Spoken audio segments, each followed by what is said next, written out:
bienvenus. Soyez les bienvenus à notre culte d'enseignement. On va toujours parler du baptême du Saint-Esprit, mais dans sa dimension mystérieuse. Invite un frère, invite une sœur, invite un ami, un collègue.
Continuons d'inviter une amie, un frère, une soeur, une tante, un parent. Nous parlerons du baptême du Saint-Esprit.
are worthy.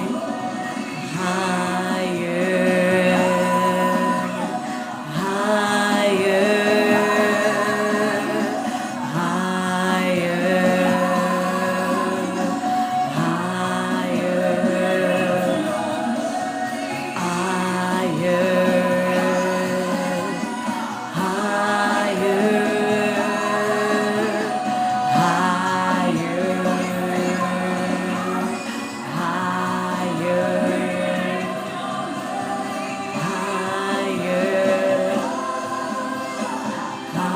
higher, sois béni.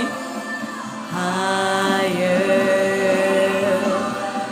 higher, higher,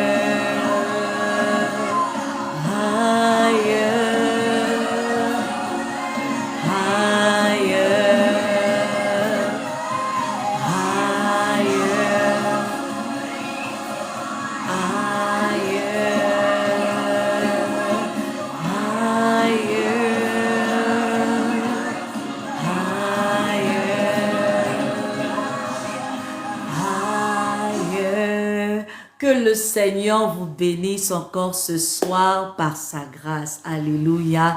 Alors, bienvenue à notre culte d'enseignement. Comme vous le savez, nous nous retrouvons ici chaque lundi à cette même heure, que ce soit au Gabon, 20h, ou encore en Afrique du Sud, partout ailleurs. L'heure à laquelle nous nous retrouvons ici, c'est encore 7 heures. Et je reste persuadée d'une chose, le Seigneur a un message pour toi et moi.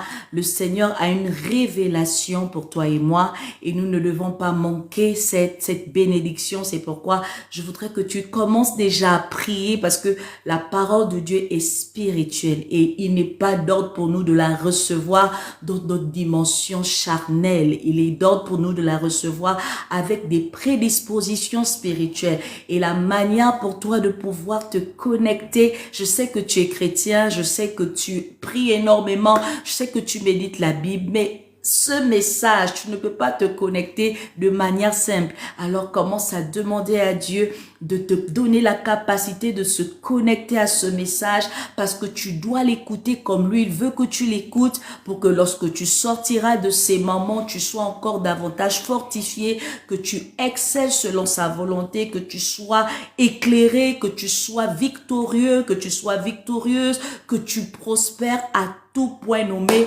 parce que Dieu t'aura béni au travers de ce message. Que l'enseignement de ce soir te propulse dans une dimension glorieuse, dans une dimension bénissante, dans une dimension de grâce, de faveur, waouh, de joie, pourquoi pas, de reconnaissance, de restauration, de libération. Je ne suis qu'un canal, je n'ai pas la prétention de la connaissance. Alors certainement, je ne voudrais pas que tu me regardes, je voudrais que tu regardes à la parole de Dieu et que tu te dises que c'est Dieu qui te parle, c'est Dieu qui veut te rencontrer, c'est Dieu qui veut te toucher, c'est Dieu qui veut se faire voir à toi, c'est Dieu qui veut expérimenter quelque chose avec toi au travers du canal que je serai pour sa gloire. Alors je vais me recommander à la grâce de la même manière que tu as déjà commencé à capater les rabages, ton atmosphère. Éternel Dieu de bonté, je te bénis encore Seigneur pour ce soir, pour ces moments d'enseignement que tu as voulu que nous ayons, mon Dieu, mon roi, chaque lundi. Merci Seigneur, parce que ce soir sera encore exceptionnel. Tu vas nous parler, tu vas nous enseigner dans un détail qui va davantage améliorer, qui va davantage bonifier l'œuvre que nous sommes entre tes mains. Béni sois-tu Seigneur, parce que tu vas nous parler du baptême de l'Esprit. Père de gloire, que le mystère attaché à cette thématique nous soit accordé pleinement encore ce soir, afin que nous sortons de ces moments bénis, nous sortons de ces moments transformés, nous sortons de ces moments impactés, nous sortons de ces moments édifiés, nous sortons de ces moments dans une dimension meilleure que celle avec laquelle nous étions venus à ce rendez-vous. Béni sois-tu, Père de gloire, parce que je sais une chose, lorsque ton nom est invoqué, tu es présent. Alors je crois que par ta présence, les choses vont déjà commencer à se mettre en mouvement pour localiser ces âmes disposées à recevoir de toi. ces âmes assoiffées de toi, ces vases qui ont besoin d'être remplis par toi et vidés d'eux. Béni sois-tu parce que tes anges qui accompagnent l'administration et sont déjà en train de se mouvoir afin de pouvoir accorder la bénédiction rattachée à ce message. Merci pour le sang de Jésus qui valide ces moments afin que ce ne soit pas réclamable dans le monde des ténèbres ou encore au travers de nos ennemis. Je te bénis, toi le Dieu qui m'utilisera encore ce soir. Seigneur, délie ma langue lourde, mais les mots qu'il faut au moment qu'il faut, surtout le vocabulaire adapté afin que chaque niveau intellectuel, spirituel dans ce rendez-vous puisse sortir de là béni et non dans la confusion. Béni sois-tu, Père de gloire, parce que je me cache derrière toi pour que toi tu sois vu, pour que toi tu sois, mon Dieu, mon roi, touché par eux, pour que toi tu sois écouté d'eux. Merci Seigneur pour la grâce que tu m'accordes d'être aussi à tes pieds ce soir, parce que je ne me démets pas de cette bénédiction étant adoratrice de toi. Merci Seigneur pour tout ce que tu feras au-delà de ce que nous t'aurons demandé. C'est au nom de Jésus-Christ de Nazareth que j'ai ainsi prié. Amen. Amen, amen. Alors nous lisons nous prenons notre texte de base afin de pouvoir rentrer pleinement dans notre enseignement dans les livres des Actes des Apôtres au chapitre 1 du verset 4 à 5, Actes des Apôtres chapitre 1 du verset 4 à 5 et Actes des Apôtres chapitre 2 du verset 1 à 4. Notre texte de base est beaucoup prononcé sur Actes 2 verset 1 à 4 que nous connaissons pour la plupart, surtout les chrétiens, mais pour ceux qui ne connaissent pas, on va juste prendre le train et puis on va être bénis ensemble. Alors j'ai pris par la volonté de Dieu Acte 1 pour essayer de voir comment tout a commencé avant qu'il n'expérimente ce qui s'est passé ce jour comme nous le connaissons et d'ailleurs nous le célébrons de manière conventionnelle encore ce soir afin de pouvoir nous rappeler de ce qui s'était passé là-bas. Alléluia. Mais comme j'aime bien le dire, ce qui s'est passé là-bas continue de se passer aujourd'hui et ça se passera certainement jusqu'à ce qu'il revienne. Alors je veux lire rapidement dans ma version français courant. Tu pourras lire dans ta version, qu'importe. Le plus important, c'est que nous sortons de là bénis ensemble. Alléluia. Alors, je vais commencer par Acte 1, verset 5 à 4 et ensuite je vais basculer à Acte 2, verset 1 à 4. Il est écrit dans ma version français courant. Un jour qu'il prenait un repas avec eux, il leur donna cet ordre: ne vous éloignez pas de Jérusalem, mais attendez ce que le Père a promis, le don que je vous ai annoncé. Car Jean a baptisé avec de l'eau, mais vous, dans peu de jours, vous serez baptisés avec le Saint-Esprit. Acte 2, versets 1 à 4, il est écrit: quand le jour de la Pentecôte arriva, les croyants étaient réunis tous ensemble au même endroit. Tout à coup, un bruit vint du ciel, comme si un vent violent se mettait à souffler, et il remplit toute la maison où ils étaient assis. Ils virent alors apparaître des langues pareilles à des flammes de feu.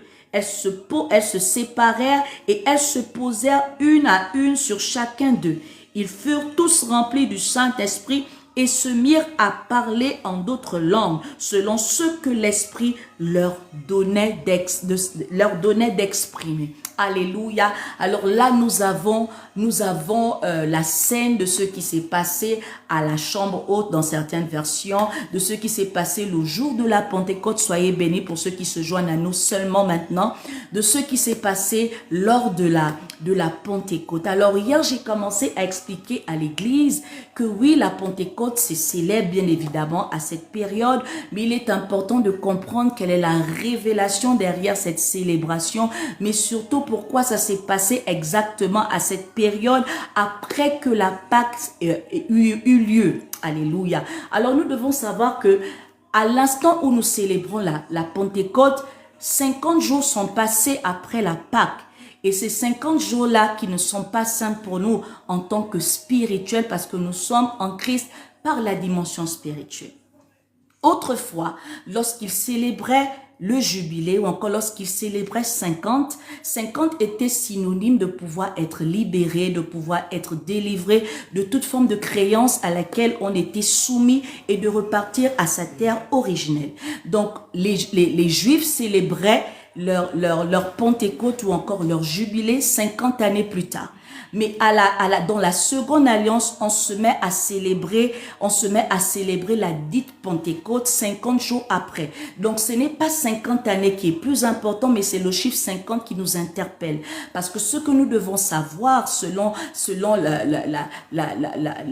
la langue hébraïque, 50 est égal, signifie Noun. Et Noun qui a la signification, qui a la définition d'être la grâce surabondante, parce que simplement lorsqu'on fait le calcul selon le nombre, parce que nous devons savoir que cette langue hébraïque est numérique, c'est une guématrie qui doit être comprise de sorte à ce que on puisse avoir une révélation lorsque on la lit ou lorsqu'on la comprend. Alors lorsque nous regardons le calcul qui se fait au sortir de Noun, nous avons 5 fois 10, 10 qui est le symbole de la totalité, la complétude et l'entièreté. Nous avons 5 qui est le chiffre qui symbolise la grâce. Donc lorsque nous avons la complétude et la grâce, bien évidemment que ça nous donne la grâce surabondante, la grâce au-dessus, la grâce supérieure.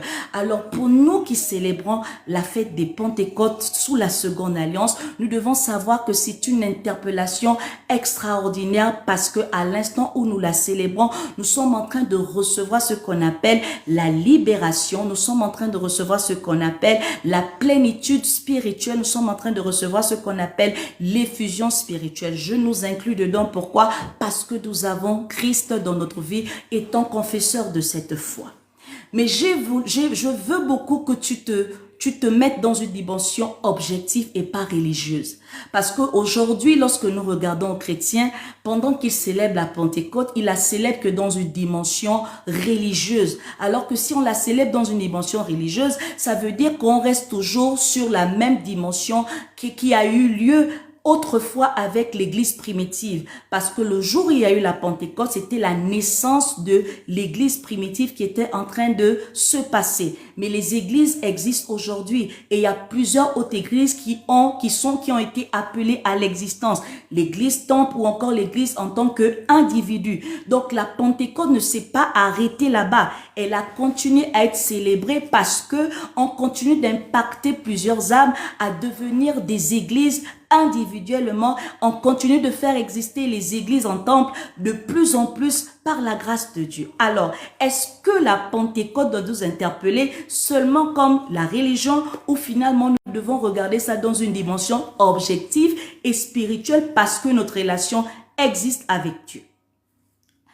On s'est posé cette question hier.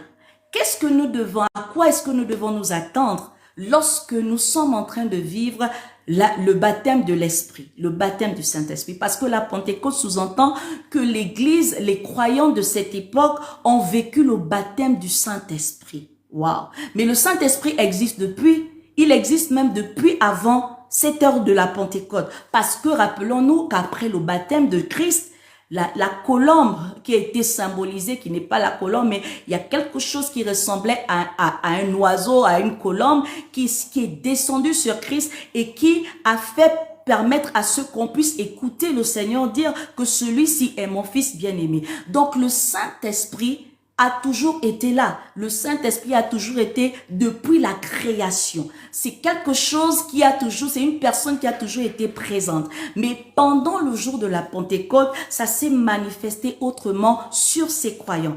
Et pendant ce moment, les croyants qui étaient là ont expérimenté quelque chose d'extraordinaire que nous aussi nous expérimentons. Nous aussi nous pouvons davantage expérimenter, ainsi de suite, ainsi de suite. Alors lorsque nous avons regardé au verset qui introduit justement leur baptême, on nous dit: quand le jour de la Pentecôte arriva, les croyants étaient tous réunis ensemble au même endroit.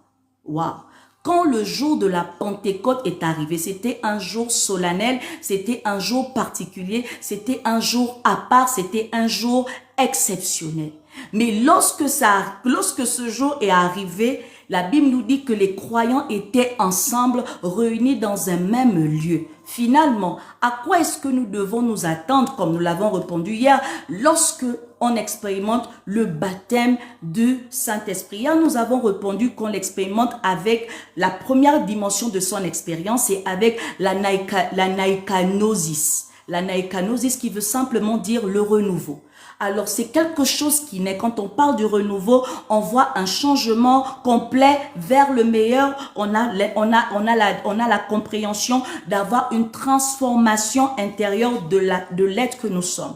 Donc quand on voit le renouveau, c'est tout ce qui renaît, c'est tout ce qui apparaît, c'est tout ce qui change, c'est tout ce qui se transforme. C'est ça le renouveau. Et c'est ce qui s'est passé dans ces croyants. Pourquoi? Parce que avant cette période, ils étaient très réticents, ils étaient très hésitants, ils étaient très limités, beaucoup étaient seulement baptisés d'eau. Nous devons savoir que le baptême, comme je l'ai défini hier, peut-être je vais encore le répéter aujourd'hui pour ne pas perdre ceux qui se joignent à nous seulement, c'est que la définition du baptême sous-entend être plongé, être plongé dans une grande source d'eau ou encore être immergé, d'accord? Mais tout répond à une grande source d'eau. Mais la vérité, c'est que dans la définition biblique, le baptême devrait nous faire comprendre que c'est un changement d'une ancienne vie à une nouvelle vie. Donc, toutes les fois qu'on mentionne le baptême pour le chrétien, en dehors du fait qu'on voit l'image de s'immerger dans une grande source, dans une eau abondante, dans une quantité d'eau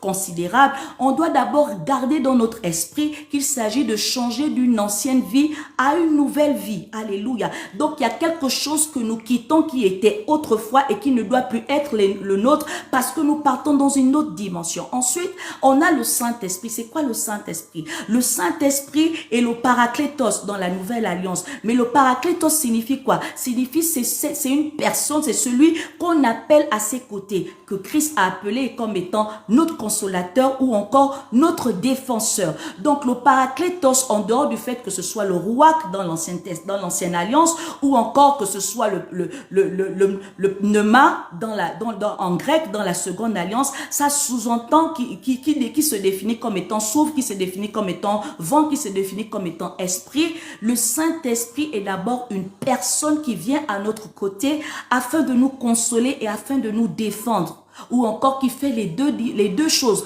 Donc, il est là pour nous aider. C'est une personne qui existe, qui se rapproche de nous pour accomplir quelque chose. Donc, le baptême de l'Esprit accompagné de le baptême du Saint-Esprit, lorsqu'on mélange les deux définitions, on va voir tout de suite que c'est un changement d'une dimension ancienne à une nouvelle dimension, à la gloire de pouvoir recevoir une aide supérieure. Alléluia. Parce que on a le changement de dimension, le changement d'état pour une autre dimension par le moyen d'une personne. Alléluia. Donc, lorsqu'on parle du baptême de l'Esprit, on doit voir qu'il y a quelque chose qui se transforme en nous. Et la définition même complète de ce mot, baptême de l'Esprit, c'est avoir une transformation intérieure qui se passe au-dedans de nous et l'union avec Dieu. Donc, quand on dit baptême du Saint-Esprit, ça veut dire que je suis transformé de l'intérieur et je m'unis à Dieu. Alléluia. Quand on s'unit à Dieu, ça veut dire qu'on partage la même vision, on regarde à la même direction, on fait sa volonté parfaite, on poursuit premièrement le royaume des cieux et on fait tout ce que Dieu nous demande de faire. On est soumis à lui, on se rassure de prioriser le mandat qu'il nous a donné comme Christ, notre aîné, qui nous a montré, qui nous a servi d'exemple et qui est notre modèle. Donc, si je suis disciple de Christ, étant disciple de Christ, ça sous-entend que je suis fils de Dieu. Je suis fille de Dieu. Et si je suis fille de Dieu, c'est que je n'ai pas d'autre moyen, je n'ai pas d'autre option que de devenir quelqu'un, cet enfant, ce fils qui poursuit et qui fait la volonté de son Père. Le baptême de l'eau, c'est quelque chose, c'est une dimension importante parce que ça lave tes péchés et ça te permet également de pouvoir annoncer que tu changes de vie. Mais quand on est baptisé d'eau, ça ne veut pas dire que tout de suite on vit une transformation. La possibilité de cette transformation dépend de la manière dont tu te seras lié, tu te seras allié au Saint-Esprit qui te maintient et qui te révèle ce que tu dois faire pour être toujours agréable au Père. Alléluia. Donc, lorsque les croyants vivent cette Pentecôte le jour même, nous devons savoir que ils étaient pour certains disciples de Jean, parce que Christ l'a dit lorsque nous l'avons lu à Acte 1, verset 5. Ils étaient tous baptisés d'eau, mais certainement pas transformés de cœur, parce que le baptême de l'esprit veut dire que nous sommes transformés de cœur, parce que le baptême de l'esprit veut dire que nous devenons un avec Dieu. Ça veut dire qu'il y avait beaucoup de disciples qui n'avaient pas encore la dimension d'être unis à Dieu, bien qu'ils étaient déjà baptisés. Et pourquoi je te le dis, c'est parce que beaucoup d'entre nous, nous sommes en Christ baptisés d'eau. Nous nous disons être baptisés de l'esprit parce que nous parlons en langue. Mais la dimension du baptême de l'esprit ne se limite pas et ne commence pas par le fait que nous parlons des langues étranges. Alléluia, ou encore cette langue étrange. Parce que beaucoup peuvent parler une langue étrange, mais ce n'est pas la langue de l'esprit. C'est une langue peut-être parfois pour donner une impression ou peut-être même pour être plus vicieuse. C'est une langue démoniaque pour certains. Donc, on ne montre pas que nous sommes baptisés du Saint-Esprit parce que nous parlons en langue. On montre que nous sommes baptisés du Saint-Esprit parce que nous avons véritablement connu une transformation de notre homme interne et que nous sommes véritablement un avec Dieu en poursuivant, en décidant de faire la volonté parfaite de ce Dieu. Alléluia. Donc, celui qui est baptisé du Saint-Esprit fait la volonté du Père et non plus sa volonté. Celui qui est baptisé du Saint-Esprit se révèle par la qualité de son cœur qui prône des actions, priorisant Dieu, qui a des comportements valorisant et démontrant l'appartenance à ce Dieu transcendant, qui agit de sorte à ce que la qualité de sa moralité révèle Christ qu'il suit. Alléluia. Donc, si tu veux reconnaître un chrétien qui est baptisé de l'esprit, mon bien-aimé, ne te laisse pas impressionner par ceux qui tombent à l'église, par ceux qui sont toujours dans les sensations, par ceux qui font des choses bizarres. Comprends que la première remarque, le premier truc le premier signe qui doit t'attirer, est-ce que cette personne pose des actions à poursuivre l'intérêt du royaume de Dieu en premier? Est-ce que cette personne a des comportements qui prouvent de son témoignage en Christ? Est-ce que cette personne prend des qualités, des qualités morales qui révèlent Christ? Alléluia. Si tu réponds à toutes ces questions, oui, c'est sûr que cette personne a été et expérimenté le baptême du Saint-Esprit. Amen. Donc, ces personnes ont connu quelque chose de nouveau.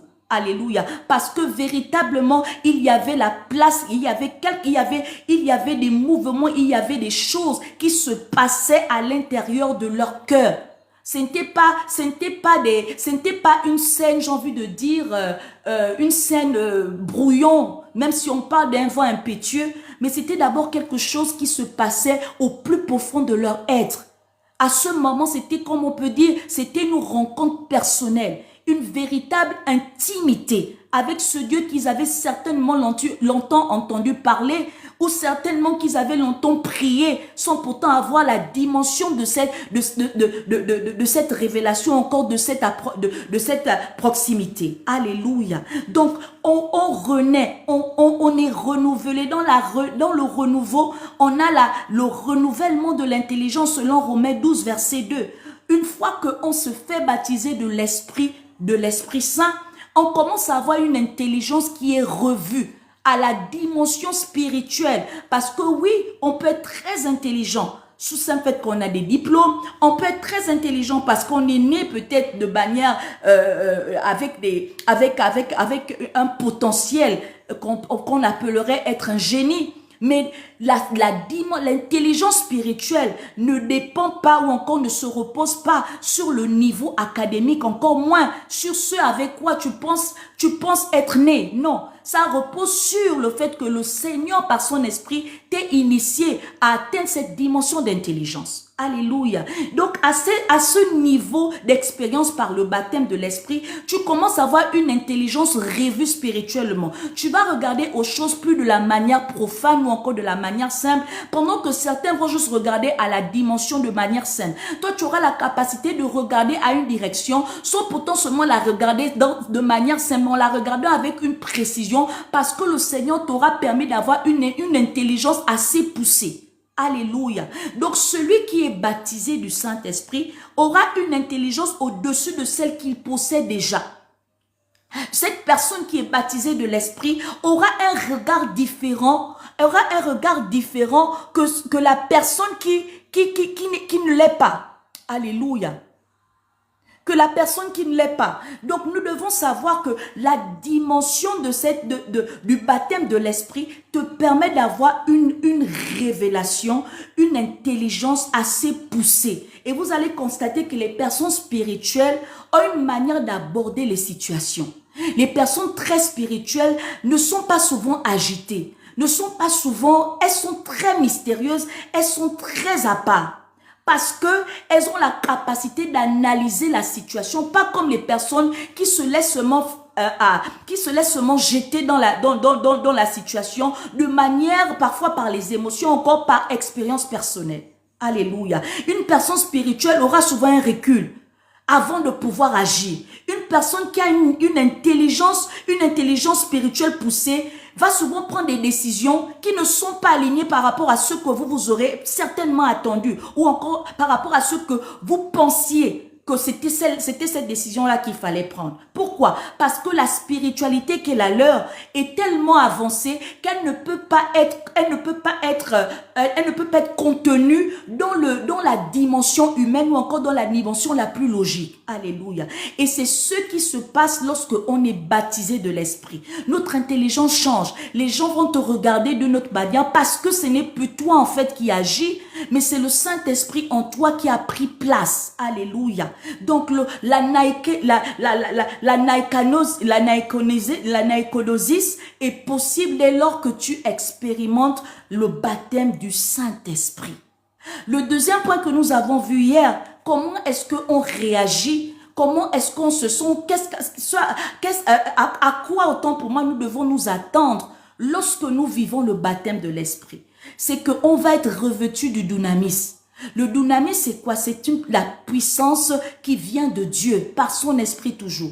Donc le Saint-Esprit va te remplir d'une force de plus. Alléluia, qui ne soit pas la tienne. Donc tu peux aller peut-être au sport, faire de la gym. C'est une force qui est nécessaire à un niveau. Mais dans la dimension spirituelle, tu as besoin de recevoir la puissance de l'esprit. Parce que les efforts à fournir dans cette dimension ne dépendent pas du fait que tu sois musclé parce que tu vas à la gym, ou encore du fait que tu t'alimentes bien, ou encore du fait que tu te reposes assez. Alléluia. Mais le Saint-Esprit te remplit d'une puissance souveraine pour pouvoir faire des choses parce que le monde des esprits a des principes, a des forces qui ne peuvent pas être contrôlées dans notre dimension humaine. Alléluia. Et là, j'aime bien quand il rappelle à Zorobabel par le canal du prophète Zacharie que ce n'est pas par la force, il n'y a encore par ta puissance que tu peux faire mon œuvre. Non, parce que tout dépend de ce que moi je te donne au travers de mon esprit. C'est-à-dire que par mon esprit que tu peux faire des exploits lorsqu'il s'agit de mon œuvre. Alléluia. Donc, une personne spirituelle ne peut pas seulement agir avec ses propres capacités. Elle a besoin de pouvoir compter sur les forces de sa divinité. Et pour nous, les chrétiens, notre divinité, c'est Yahvé. Et lorsqu'il nous envoie l'esprit, son esprit, c'est le Saint-Esprit. Donc, si tu es spirituellement engagé à Christ, tu ne peux pas fonctionner dans ce monde si le Saint-Esprit ne t'aide pas. Si le Saint-Esprit ne te donne pas la force. Résister au péché ne dépend pas de toi, mais dépend de la force de l'Esprit de Dieu en toi. Alléluia. Être capable de pouvoir agir autre que ta chair dépend de la force de l'Esprit de Dieu en toi. Combien de fois nous avons voulu répondre à quelqu'un qui nous a frustrés? Combien de fois nous avons voulu garder rancune à quelqu'un qui nous a fait du tort? Mais par la force du Saint-Esprit, on s'est retrouvé à pardonner cette personne. Par la force du Saint-Esprit, on s'est retrouvé à ne pas répondre à cette personne. Ce n'était pas nos propres efforts, non, mon bien-aimé. Parce que l'homme que nous sommes animal. Parce que les personnes que nous sommes, la créature que nous sommes mauvais. La Bible dit que nous sommes créés à une image qui soit monstrueuse. Donc, ça dit que dans le cœur de l'homme, il n'y a rien de bon qui ne peut sortir de lui, sauf s'il est véritablement affranchi. Alléluia. Donc, tu dois comprendre que à un niveau de ta marche spirituelle, tu as besoin d'engager la force du Saint-Esprit qu'on appelle le dunamis pour pouvoir agir par cette force, pour pouvoir avoir une autorité, parce que c'est ce que le dunamis te donne. Le dunamis te donne l'autorité aussi. Le dunamis te donne une compétence inhérente qui te vient de Dieu pour pouvoir gérer, alléluia, et pour pouvoir administrer, amen. Donc, quand tu as le dunamis, tu auras une autorité, alléluia. Tu auras une autorité, pas pour pouvoir assujettir les autres, non, parce que c'est vicieux vouloir assujettir les autres. Mais l'autorité qui sera la tienne sera objective. Pourquoi? On ne va pas te contrôler spirituellement, parce que tu auras ce qu'on appelle la domination sous le simple fait que le Saint-Esprit vit en toi et est pleinement actif en toi. Alléluia. Donc tu auras au milieu des sorciers, au milieu des mauvaises personnes, tu auras une capacité de pouvoir t'aligner. Alléluia. On ne pourra pas te marcher spirituellement. On ne pourra pas venir t'assommer parce qu'il y a une autorité qui repose dans ta vie. Alléluia. Parce qu'il y a un certain aura que tu transportes. Je ne sais pas si vous avez déjà eu l'expérience lorsque tu vas par exemple dans certains endroits et que tu es rempli du Saint-Esprit. Quand tu arrives dans ces endroits, tu sais que l'atmosphère n'est pas alignée. L'atmosphère n'est pas saine. Et parfois, les personnes qui sont dans ce lieu savent que toi, tu n'es pas simple. Pourquoi? Parce qu'ils ont détecté que tu transportes l'esprit de Dieu en toi. Donc, tu as un esprit comme eux, ils ont aussi leurs esprits. Donc, vous êtes là, vous êtes comme une sorte de confrontation. Mais personne ne peut dominer ou encore contrecarrer l'autre ou encore ils ne peuvent pas te dominer. Toi qui es seul avec l'esprit de Dieu en toi, ils ont plusieurs. Pourquoi? Parce que l'autorité qui est la tienne est supérieure quand on ne se ment pas. Alléluia. Donc, quand tu vas arriver, tu vas être capable de pouvoir être à cet endroit sans pourtant être influencé. Alléluia. Vous savez, il y a des milieux qui influencent. Et tu vas aller faire les personnes qui se suicident. Je ne sais pas si vous avez déjà écouté les témoignages des personnes qui se suicident. Parfois, ces personnes n'ont pas envie de se suicider. Je vous assure. Mais elle va qu'à leur suicide. Elle commet ce suicide. Pourquoi? Parce que dans le monde des ténèbres, les personnes qui sont dominantes leur poussent à faire cet acte, à commettre cet acte et à arrêter leur vie. Parce qu'elle ne pèse pas spirituellement. Mais bien aimé, la vie que nous menons est tellement spirituelle que ne prenons pas à la légère.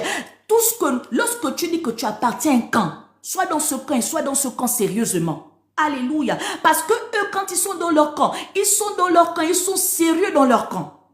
Alléluia. Donc si tu dis que tu es en Christ, travaille sur ta spiritualité. Ne te trouve pas des excuses. Et ne te sens pas comme moindre. Parce que la finalité, c'est que chacun est maître de sa vie.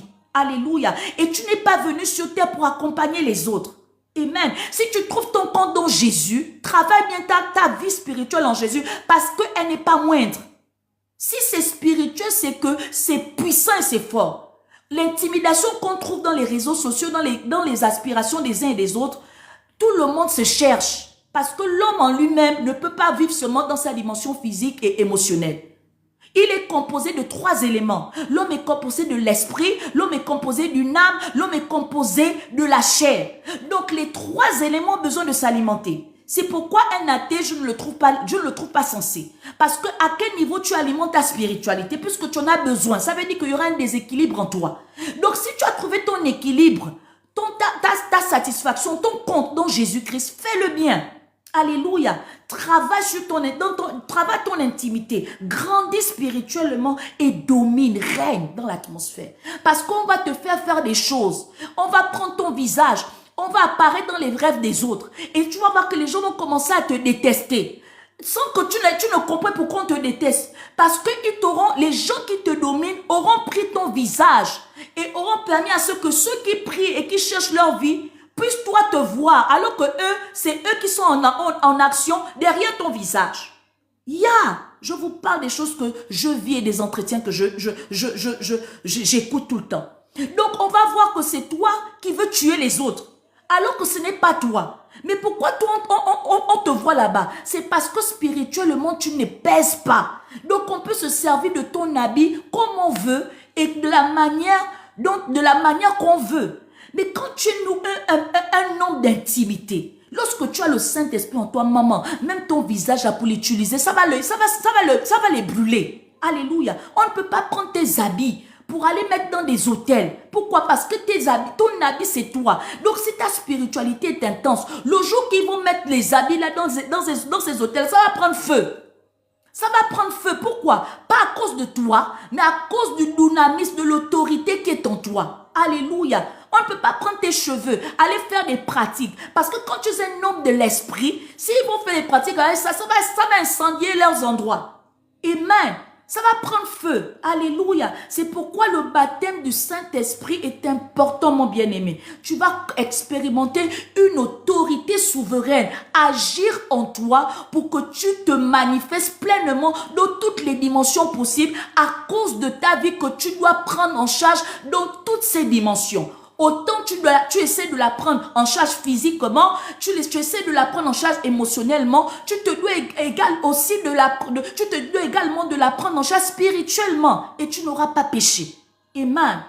La troisième expérience que tu auras à faire lorsque tu passes par le baptême de l'Esprit, mon bien-aimé, c'est que tu vas vivre la saison qu'on appelle la saison de feu.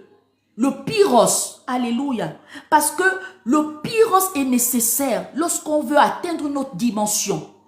À quoi sert le feu? Hier, je pouvais dire que le feu sert à séparer. Dans les matériaux, on extrait les scories pour pouvoir ponifier et rendre la matière, la matière appropriée, adaptée, lui donner une forme, une valeur, alléluia. Et le feu est nécessaire dans la vie de toute personne. C'est par les erreurs que tu deviens une meilleure personne. Alléluia, on est d'accord. Mais ces erreurs-là ne symbolisent pas la destruction. Les erreurs que tu connais, qui te font pleurer, qui te font tomber, sont là pour te propulser, t'améliorer.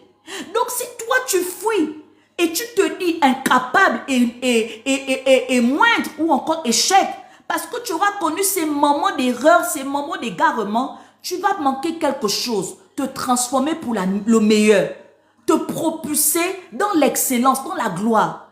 Donc les échecs sont permis, les échecs arriveront, les erreurs pourront être commises. Alléluia. Mais prends cela dans une dimension qui te profite. Alléluia. Prends cela dans une dimension qui t'améliore. Ne te culpabilise pas. Donc le Saint-Esprit aussi fait connaître la saison qu'on appelle la saison du feu. Pourquoi? Parce qu'il y a des choses qui doivent être extraites de toi pour t'améliorer. Là, dans l'altitude, on ne peut pas aller avec des combinaisons lourdes. Alléluia. Dans l'altitude, quand tu vas même dans les eaux profondes, tu as déjà vu quelqu'un qui nage, qui va dans les eaux profondes au large avec le jean? Non. Qu'est-ce qu'il va faire? Il y aura une pression et la personne peut couler. On a besoin d'avoir des habits adaptés pour pouvoir aller dans les profondeurs. Donc le feu va te permettre de te déshabiller pour que tu puisses aller effectivement dans ces profondeurs-là encore. Le Seigneur va permettre à ce que tu sois léger. Même quand on prend les avions, on évite que l'avion soit trop lourd. Pourquoi? Pour ne pas qu'il y ait un crash. Alléluia. On a besoin d'équilibrer pour que l'avion puisse tranquillement voler. Amen. Donc, à un niveau dans le baptême de l'Esprit, tu es obligé de connaître les temps de désert. Tu es obligé de connaître les temps d'épreuve. Tu es obligé de connaître les temps qu'on appelle les temps de la tentation. Alléluia. Tu es obligé de connaître les temps de souffrance, des misettes. Pourquoi? Ça va te transformer, ça va t'améliorer, ça va t'assagir. Alléluia. Ça va te permettre de connaître et d'avoir le discernement. Amen. Ça va te permettre de monter dans une dimension où tu es sereine. Tu vois pourquoi le Seigneur est en train de te permettre de passer par cela. Alléluia. Donc tu dois accepter le temps de feu qu'on appelle le pyros. Passer par le feu, c'est nécessaire dans le baptême du Saint-Esprit. Amen. Donc tu auras à pleurer. Les 25 années que tu attends là, le Seigneur, tu pries. Les gens se moquent, ils se disent, où est ton Dieu? Mon bien-aimé, ce soir, je suis venu te dire que ton Dieu est là. Il est en train de te préparer. Parce que la destinée qui est la tienne est tellement glorieuse que s'il ne te prépare pas bien, tu risques de mourir avec la bénédiction.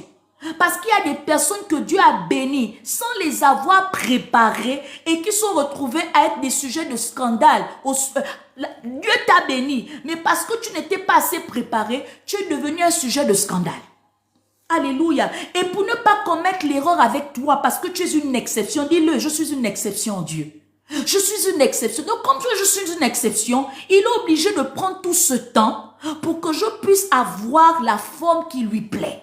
Et pour que je puisse gérer la grandeur de ma destinée, la grandeur de ma bénédiction. Parce que lorsqu'il va me bénir, il faudrait que je sois doté d'une sagesse, d'une intelligence, à l'image de Salomon. Alléluia. Pour que lorsque la tentation viendra ou lorsque les personnes assez fautes se présenteront devant moi pour me démettre, pour m'exempter de ma bénédiction, je sache contrôler et gérer, savoir comment décider, savoir comment me positionner pour ne pas être dans la perte. Alléluia. Donc, Dieu se sert de ces temps pour t'emmener dans ta gloire certaine. Amen. Ne sois pas frustré. Ne sois pas un traître. Ne te détourne pas. Tu es sur la bonne voie. Alléluia. Tu auras à connaître les temps comme Job. Comprends que tu es sur la bonne voie. Laisse ta femme même partir. Tes amis critiquer ton Dieu. C'est pas grave. Alléluia. Aussi vrai que tu veux être intègre dans ton Dieu, que tu as connu un temps, un moment, parce que Dieu n'a pas été seulement mal avec toi, il ne t'a pas seulement fait connaître le feu. Il y a un moment où toi-même tu as senti que Dieu est avec moi. Alléluia. Donc pour le peu de ce moment-là où tu as senti que Dieu est avec toi, ce n'est pas une occasion pour toi de te séparer de lui. Amen. Satan est un menteur. Satan n'a rien créé. Satan ne peut rien te donner. Parce que tout ce qui existe a existé par rapport à notre Dieu. Alléluia. Il est juste et il sera toujours un éternel imiteur. Alléluia. Il va toujours imiter. Mais il ne pourra jamais égaler Dieu. Amen. C'est pourquoi dans sa frustration, il te donne l'impression d'avoir une dimension alors qu'il ne l'a pas. Il n'a rien emmené. Alléluia. Sois ferme, sois décidé, sois déterminé, sois concentré. Alléluia, dans cette saison. Parce que Dieu a un projet grand avec toi. Alléluia. Parce que Dieu, et quand tu vas te bénir, ces mêmes personnes-là qui t'auront convoité en disant que ton Dieu n'existe pas, ils vont être les premiers à te dire que tu es parti rentrer quelque part. Tu sais ça, non? Ils vont être les premiers à te dire que tu as choisi un chemin court. Parce qu'ils auront du mal à reconnaître qu'ils s'étaient trompés de ton Dieu. Alléluia. Ils vont venir dire, oh, les selles souffrent tellement trop. Il souffre tellement trop qu'il a pris le raccourci. Mon bien-aimé, ils diront ça. Donc, pourquoi je te le dis? Pas pour regarder à ce qu'ils diront, mais pour que tu comprennes que tu les suives ou pas, ils diront toujours. Amen. Donc, le mieux, c'est que tu saches ce que toi-même tu veux pour toi. Alléluia. À un moment donné, sois égoïste dans ta marche avec Dieu. Amen. Sois concentré sur Dieu. Le salut est personnel, il n'est pas communautaire. Tu n'iras pas avec ton mari, tu n'iras pas avec tes enfants, tu n'iras pas avec toutes ces choses, même la richesse que tu as là, tu n'iras pas avec tes diplômes. Amen. C'est personnel. Quand c'est personnel, là, ça t'interpelle sur l'égoïsme. Mais de l'égoïsme positif et objectif. D'accord? Donc, que tu le fasses ou que tu ne le fasses pas, ils auront toujours à dire. Amen. Donc, fais des choses pour que toi-même, tu te sentes à l'aise et en paix avec ton Dieu. Alléluia. Vous avancez vite. Moi, j'avance doucement. C'est pas grave, avancez. Vous avancez doucement. Moi, j'avance vite. C'est pas grave, avancez. Le plus important, c'est que tant que je suis en harmonie avec ce Dieu qui me connaît dans le secret, que je crains, que j'obéis, en qui je suis soumis, je continue ma route. Alléluia. Parce que quand Dieu va me bénir, vous allez me persécuter. Si Dieu ne me bénit pas, vous me persécutez. Donc l'homme est un éternel insatisfait. Mais ce n'est pas à l'homme que je dois des comptes, c'est à Dieu. Alléluia. Parce que je n'existe pas à cause de l'homme, j'existe parce que Dieu l'a voulu. Amen. Donc s'il y a quelqu'un pour qui je dois véritablement avoir de l'attention, craindre et me soucier, c'est mon Dieu. On est d'accord, mon bien-aimé? Donc, le temps de l'épreuve est bénissant. Alléluia. Ça te révèle, ça te transforme, ça t'améliore, ça te propulse. Amen. Parce que quand tu sors de là, c'est de gloire en gloire. Rappelons-nous de l'auteur de notre foi. Il est parti dans le désert pendant 40 jours et 40 nuits. Au sorti de là, Satan se pointe à sa porte. Satan lui dit, bon écoute, tu as faim, change la pierre en pain, il répond. Satan lui dit, oh jette-toi de la falaise, il répond. Quand il finit d'affronter Satan, qu'est-ce qui se passe? Sa renommée fut grande. La Bible déclare que revêtu est reparti en Galilée et il a démontré qui il était. Alléluia. Ça veut dire qu'avant, ce n'était pas la dimension qu'il a. Lorsque tu as su traverser le feu, ta valeur se révèle comme un diamant. Au point où on a du mal à t'acheter. Sauf si quelqu'un comme on dit, est capable. Alléluia. Donc, quand tu es fini, quand le feu a terminé là, la révélation qui sera la tienne sera tellement choquante.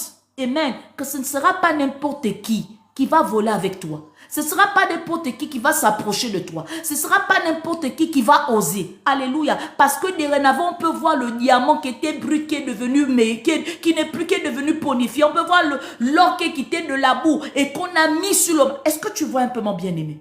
Donc le feu te révèle. Amen. Tu es de l'or. Tu es du diamant. Tu as une valeur inestimable. Mais c'est par le feu qu'on le connaîtra.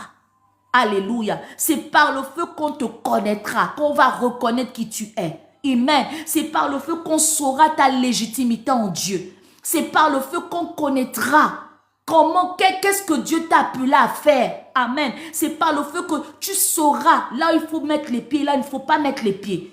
Avec qui tu dois marcher, avec qui tu ne dois pas marcher. Et quand tu arrives dans un lieu, ce que tu dois faire, ce que tu ne dois pas faire. Parce que tu es passé par le feu. Alléluia. Une sagesse, la sagesse qui est la tienne est tellement mature.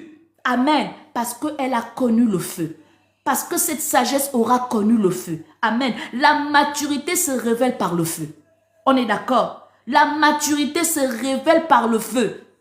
Amen. La croissance se révèle par le feu. Se révèle par les temps de séparation, les temps de privation, ça se révèle généralement à ces niveaux. Quand tu es dans la crise, vous n'avez pas remarqué que c'est quand tu es dans la crise que Dieu envoie toujours ses prophètes?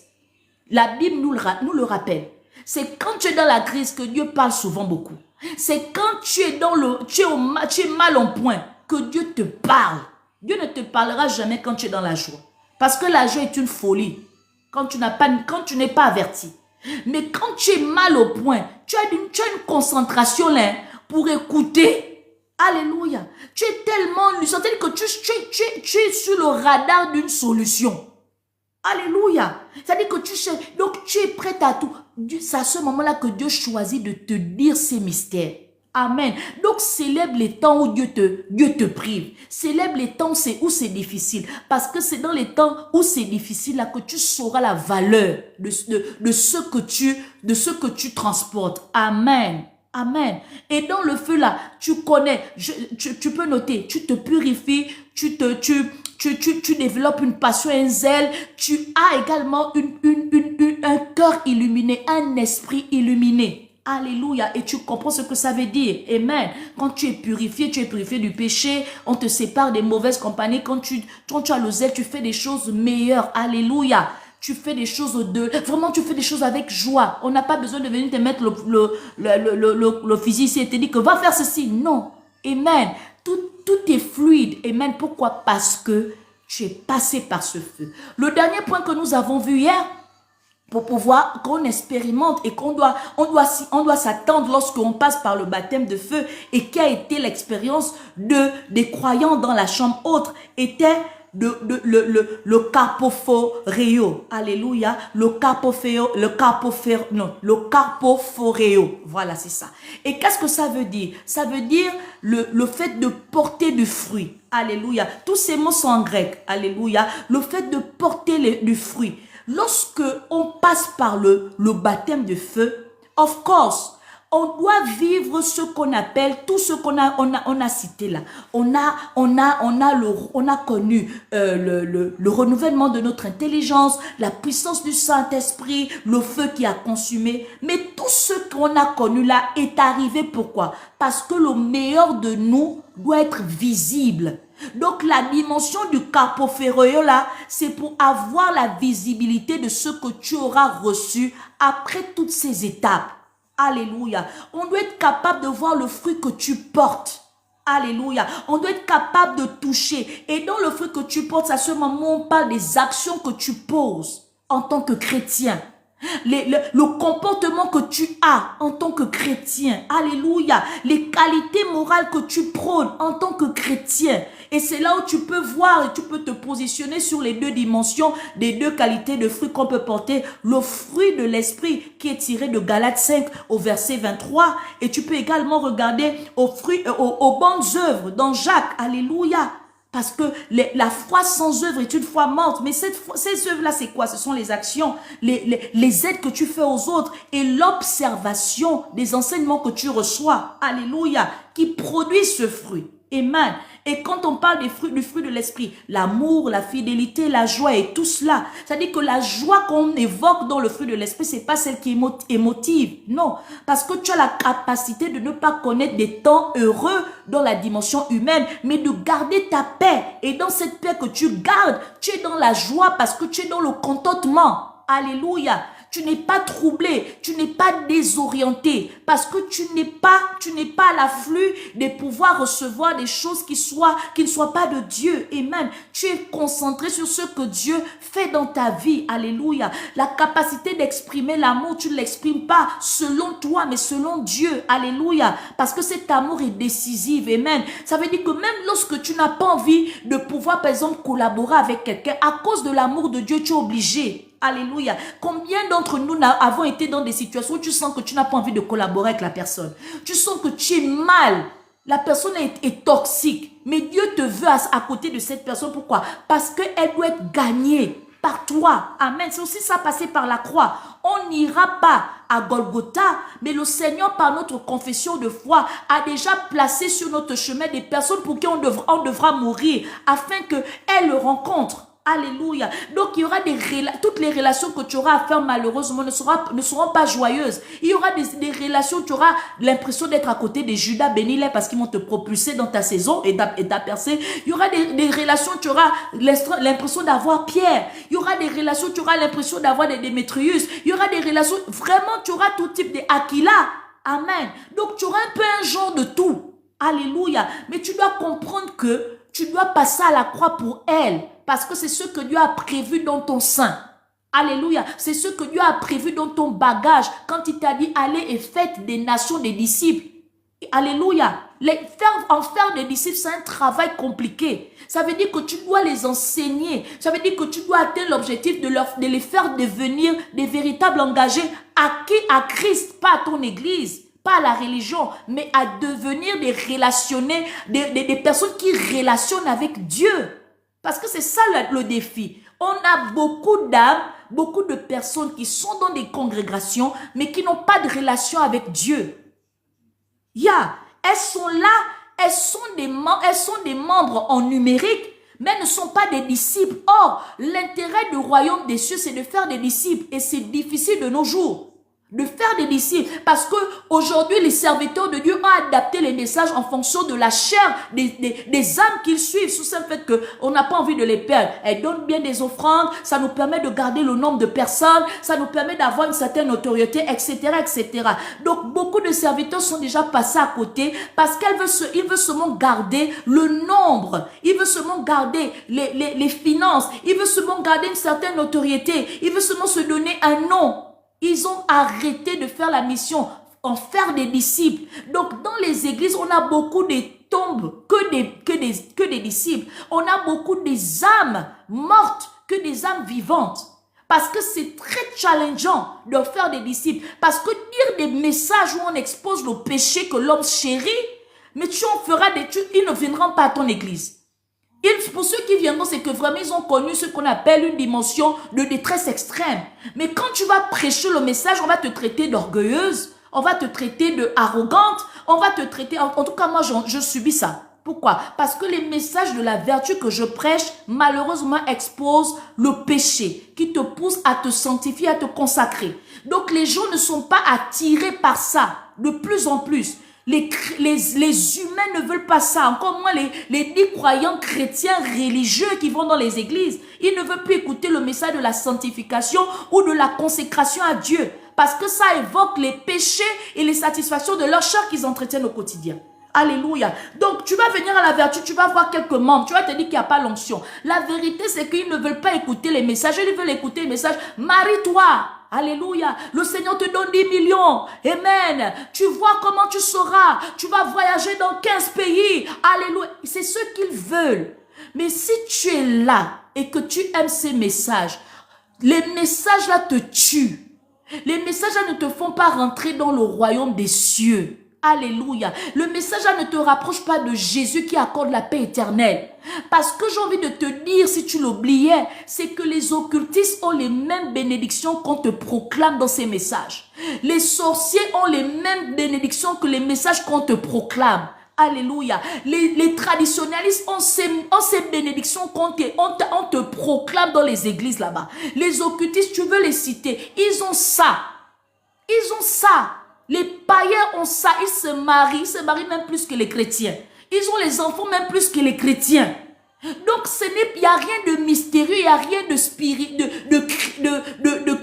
chrétien là-bas. Alléluia. Parce que ça, même si Dieu nous l'accorde, mais il est important que tu comprennes que venir à Christ, c'est d'abord relationner avec lui. Avoir sa nature, être à sa ressemblance. C'est pourquoi le baptême de feu t'intronise dans cette dimension. Parce que tu as pour mission de ressembler dorénavant à Christ. Alléluia. Et ça, c'est pas n'importe qui. Ça, c'est pas donné à tout le monde. Alléluia. De devenir un chrétien véritablement avec ses 2 pieds droits dans ses bottes.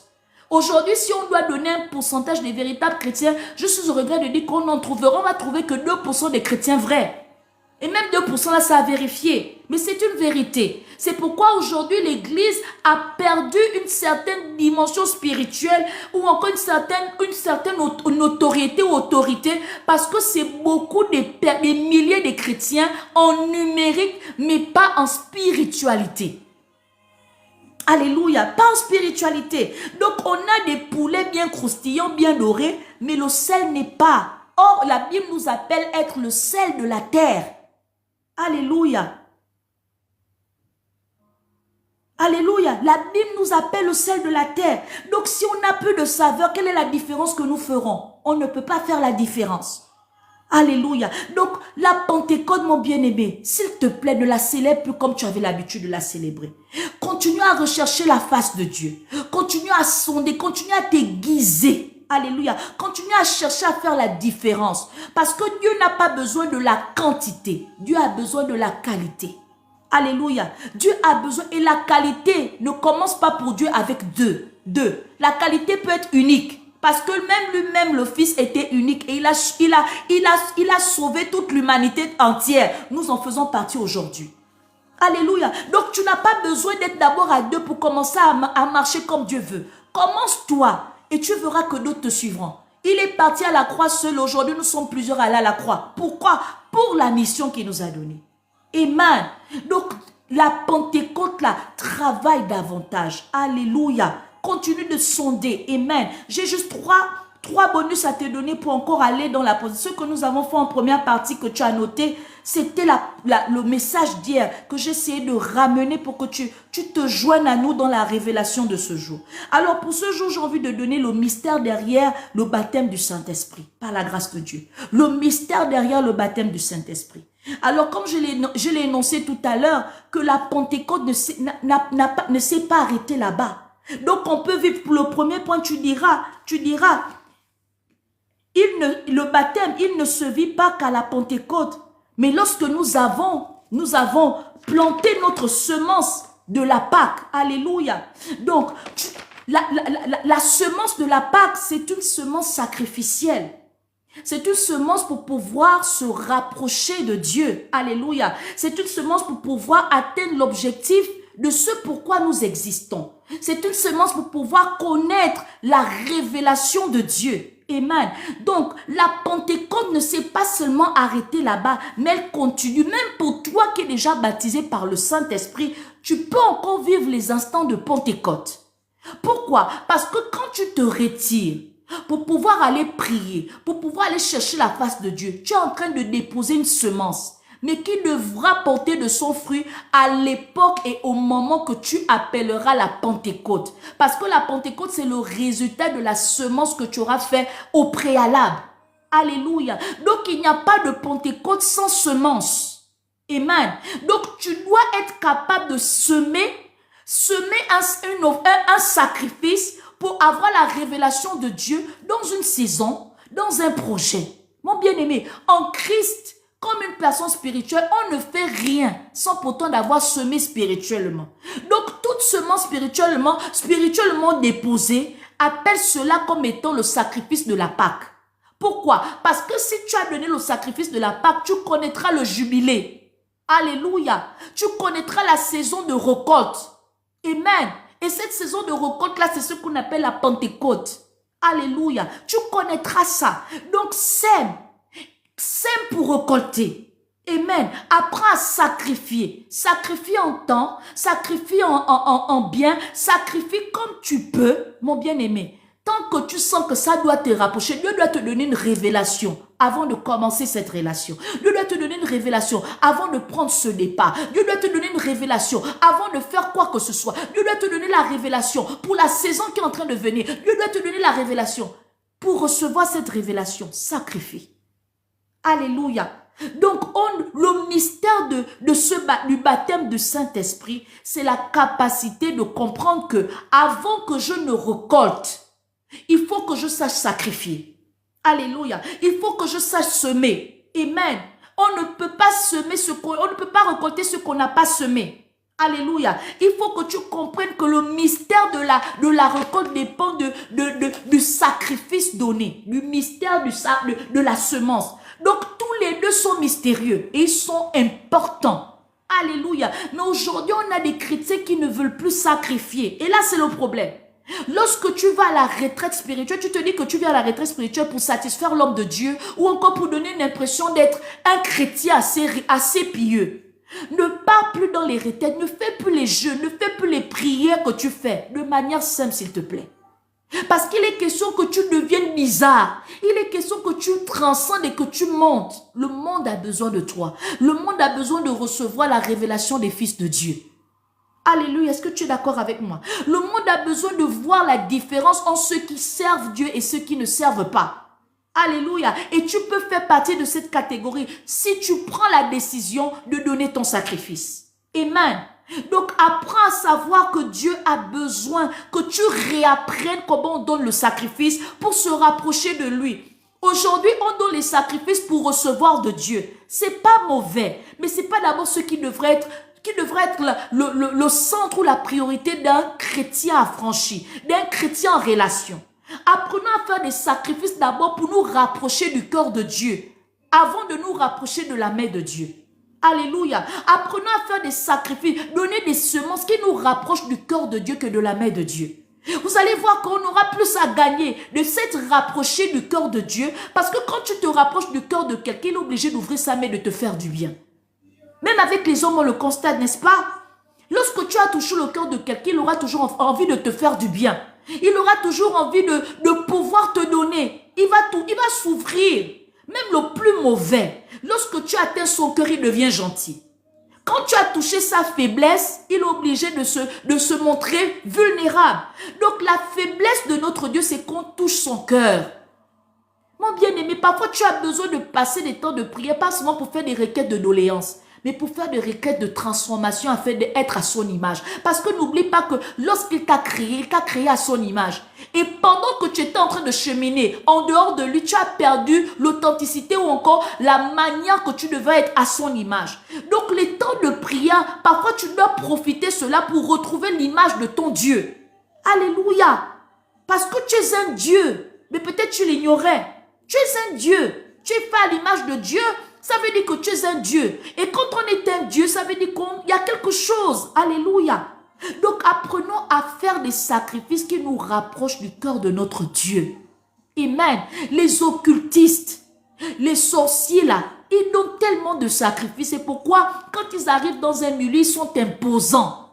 Pourquoi? Parce que leur divinité est tellement satisfaite d'eux qu'elle est obligée de remplir davantage des dimensions et des onctions, des pouvoirs, des puissances en nous, parce qu'elles sont satisfaites, les divinités sont satisfaites.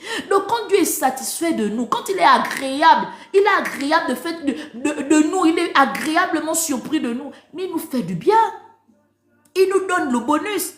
Qu'est-ce qu'il dit? Lorsque nous avons la capacité de pouvoir multiplier les talents qu'il nous a donnés, qu'est-ce qu'il fait? Il dit celui qui n'aura pas porté, qui n'aura pas fait, il va prendre la main puis il va te donner. Alléluia. Donc Dieu est tellement, le mystère du baptême est un avantage pour nous de comprendre que qu'est-ce que j'ai commencé à semer avant d'être rémunéré. Parce que tout n'est pas de dire le rémunérateur de ceux qui le cherchent. Comment tu le cherches? Alléluia. Comment tu le cherches? Si tu le cherches comme il veut que tu le fasses, of course, il va te rémunérer. Amen. Il dit chercher premièrement le royaume des cieux. Et toutes ces choses vous seront données par-dessus tout. Alléluia. Donc lorsque tu priorises Dieu, tu as plus d'intérêt à gagner que que ce que l'épreuve ou le temps de semence te laisse croire. Alléluia. Donc tu dois attendre que la pluie arrive, le soleil, pour que la plante commence à germer jusqu'à ce que ça devienne un arbre et que ça porte le fruit. Amen. Donc mon bien-aimé dans le Seigneur, le mystère du baptême du Saint-Esprit, c'est de t'apprendre à donner tes semences sacrificielles. Amen. Le deuxième point rattaché au mystère du Saint-Esprit que j'ai pu noter par la volonté de Dieu, c'est que le baptême du Saint-Esprit n'est pas seulement pour les croyants chrétiens. Même si ce verset nous a dit que les croyants chrétiens ont reçu le baptême du Saint-Esprit, mon bien-aimé, détrompe-toi. Même un païen peut recevoir le baptême du Saint-Esprit. Pourquoi? Parce que le baptême du Saint-Esprit vient enlever ce qui n'est pas bon pour planter ce qui est bon. Alléluia. Donc le païen a des choses qui ne sont pas bonnes en lui. Donc si le Saint-Esprit le localise dans une atmosphère qui soit propice, par exemple on est en train de faire des programmes d'évangélisation, ou encore on a invité un frère à venir prendre part aux retraites, ou encore je ne sais pas, quand on fait nos programmes là, des chants et autres, alléluia, les adorations, les concerts et autres, les temps de préparation que nous faisons là, c'est pour pouvoir les impacter. Parce qu'il y aura les païens qu'on attend à ces moments. Parce qu'il y a les personnes brisées. Donc, si on ne se prépare pas avant de se présenter à elles, on n'aura pas l'impact qu'il faut. On ne va pas les gagner. Donc, quand on prépare la semence que nous déposons, au moment du programme, ce sera l'heure de la Pentecôte. Alléluia. Et ça peut localiser la personne qui est exposée à ces moments. Amen. Rappelle-toi que Pierre et Jean ont impacté des païens. Pierre a impacté Corneille. Corneille était un gentil. Corneille était un païen. Il n'avait pas reçu le baptême de l'eau. Mais il a été impacté parce qu'il avait des prédispositions qui ont favorisé ce baptême. Alléluia. Paul a baptisé les païens. Alléluia. Il les a baptisés. Va lire Acte 10, verset 44 à 45. Donc, les païens peuvent recevoir le baptême. Quand tu vois quelqu'un, une prostituée qui arrive à l'église comme Rahab, Rahab a reçu sa Pentecôte en gardant les prophètes chez elle.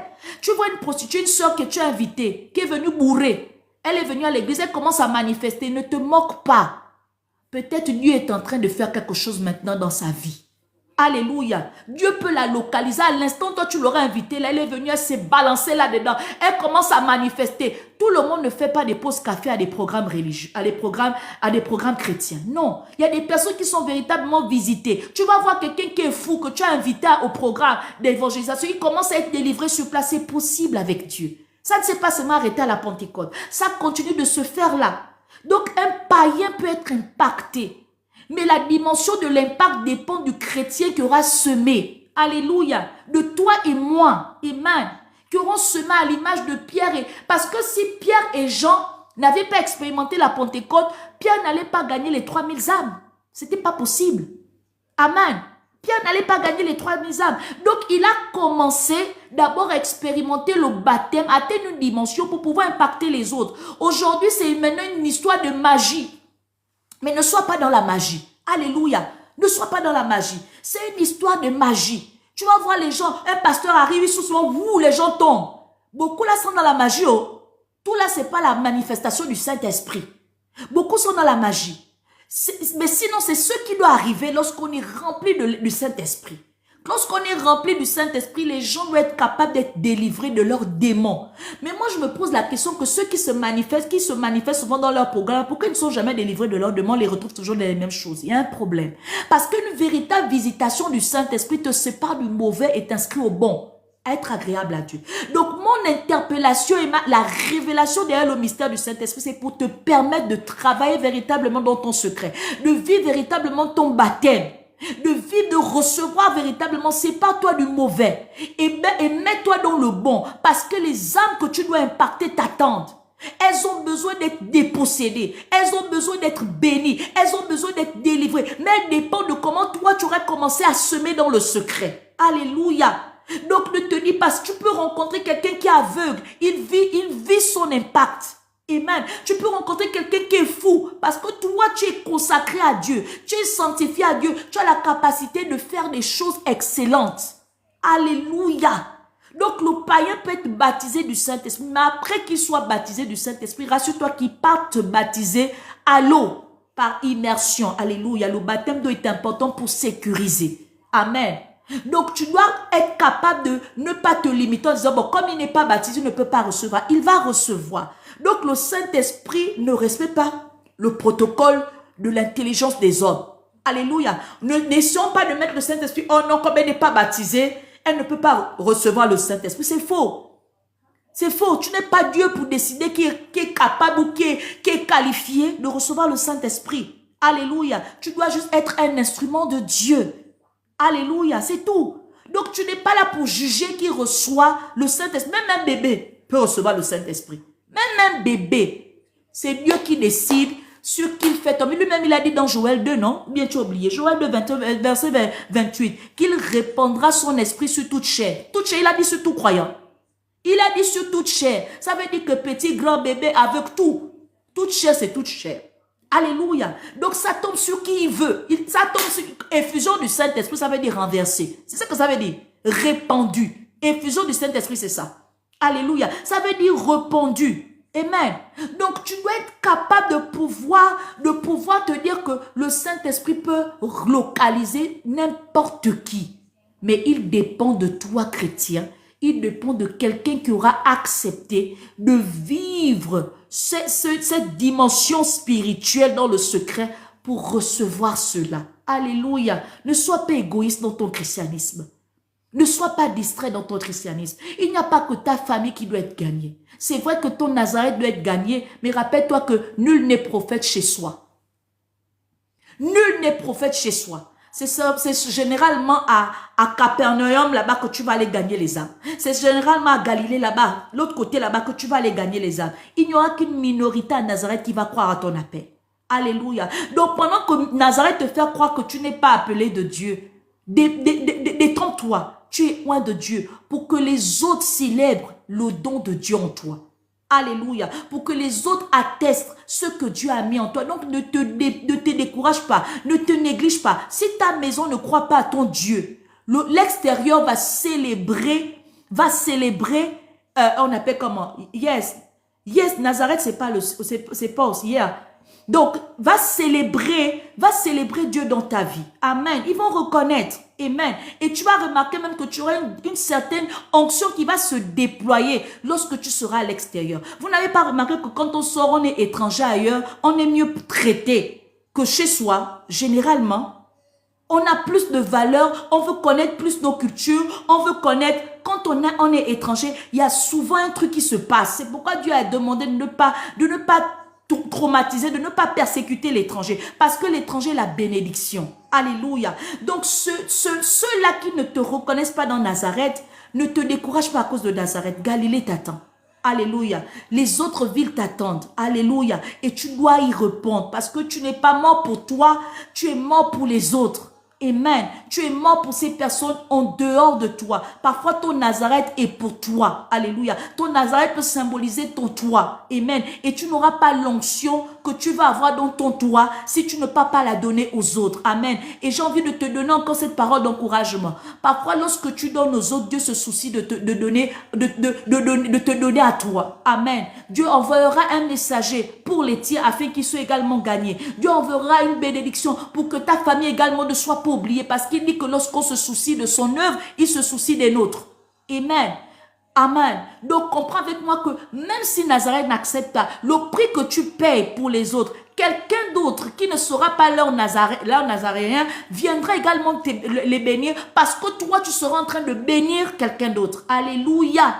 Amen. Le mystère du baptême te permet de comprendre que tu dois délimiter ton périmètre parce que ça ne se limite pas à toi. L'étranger a besoin de toi. Alléluia. Le païen a besoin de ton baptême. Alléluia. L'incrédule aura besoin de ton baptême. Alléluia. Les personnes aveugles auront besoin de cette dimension. Alléluia. Sois délimité dans ton baptême par le feu. Alléluia. Par le Saint-Esprit. Le Saint-Esprit est un élément qui vient délimiter. Alléluia. C'est ça le mystère du Saint-Esprit. La délimitation. Amen. Donc, tu as retenu le premier point, la semence, le mystère de la semence. Le deuxième point, le mystère de la délimitation.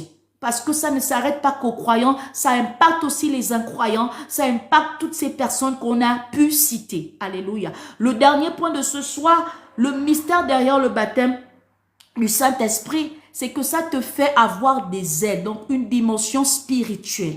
Amen.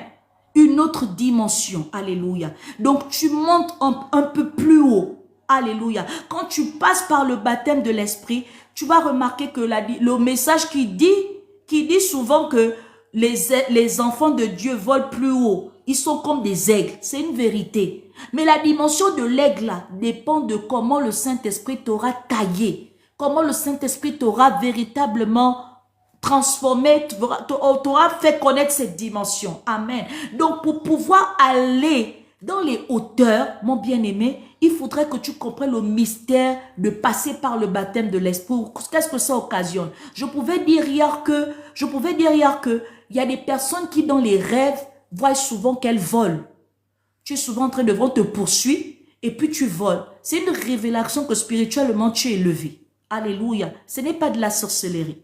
Amen. Ça veut dire qu'on ne peut pas t'atteindre parce que spirituellement tu es élevé. Alléluia. Donc voler dans les rêves, c'est pas de la sorcellerie pour toi qui es chrétien. C'est la preuve que tu pries, que tu as un esprit éveillé, que tu es une flamme active. Alléluia. C'est une dimension spirituelle que tu as. Amen. Tu ne voles pas comme tous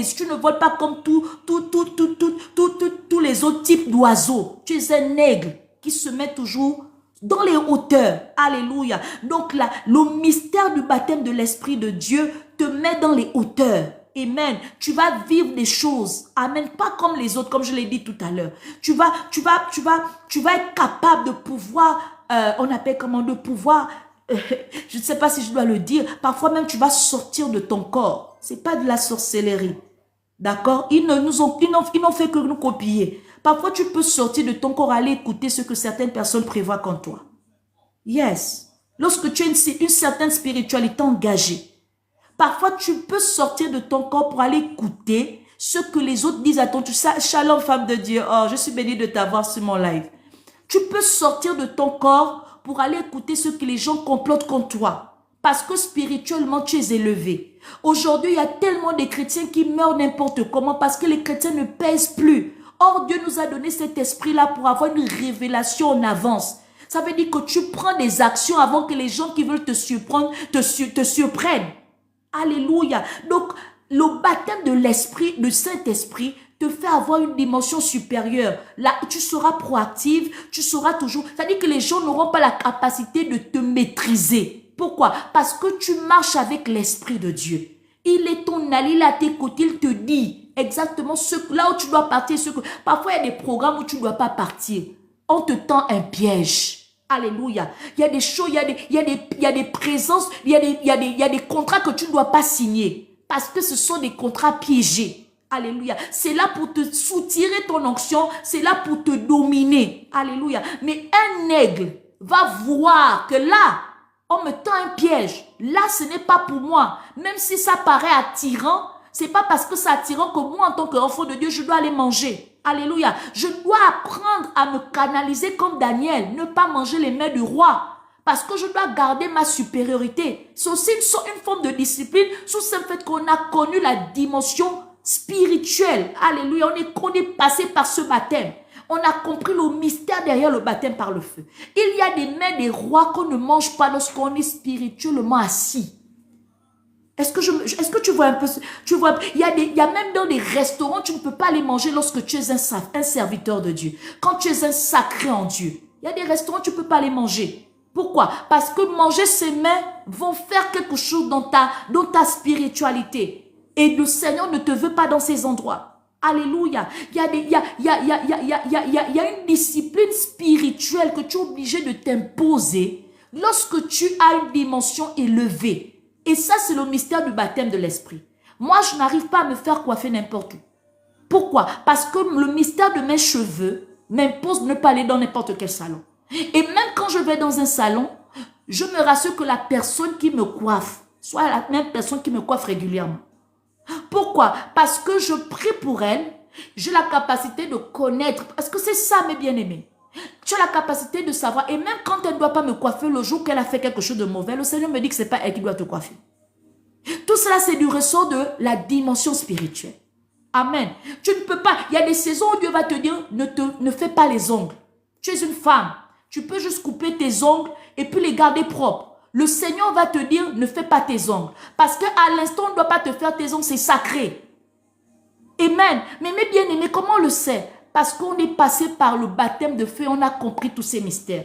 Donc, on ne vole pas comme les autres. On ne marche pas comme les autres. Amen. Donc, je ne peux pas les présenter mes ongles alors que Dieu ne m'a demandé pas de présenter mes ongles. Alléluia. Donc, il y a des choses, il y a des interdits. Parfois, le Seigneur va te dire que cette semaine, tu ne manges pas le porc, que cette semaine, tu ne manges pas le poulet, que cette semaine, tu ne bois pas des jus gazeux.